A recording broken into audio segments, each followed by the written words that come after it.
இது வந்து சாண்ட்விச் செய்ய போகிறோம். அதுக்கு வந்து இப்போ வெங்காயம் போட்டுக்கிறேன். வெங்காயம், தக்காளி, பச்சை மிளகாய், கொஞ்சம் மிளகாத்தூள், தனி மிளகாத்தூள் கொஞ்சம் போட்டுக்கிறேன்.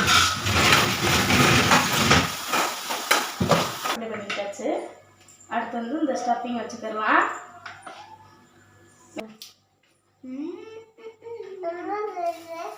வந்து பட்டர் தேய்க்கிறேன். பட்டர் போட்டால் தான் இந்த சாண்ட்விச் வந்து நல்லா இருக்கும். அதனால் பட்டர் தேய்க்கிறேன்.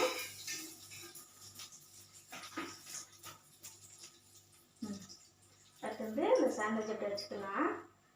ப்ரெட்டு, வெங்காயம், தக்காளி எல்லாமே சாண்ட்விச் வந்து ரெடி ஆயிடுச்சு ஃப்ரெண்ட்ஸ். எங்களுடைய வீடியோ வந்து சாண்ட்விச் செய்கிற வீடியோ வந்து டிஸ்கிரிப்ஷன் பாக்ஸில் வந்து லிங்க் கொடுக்குறேன் ஃப்ரெண்ட்ஸ். அதில் போய் பார்த்துக்கோங்க ஃப்ரெண்ட்ஸ். ஃபுல் வீடியோ அதில் இருக்குது ஃப்ரெண்ட்ஸ்.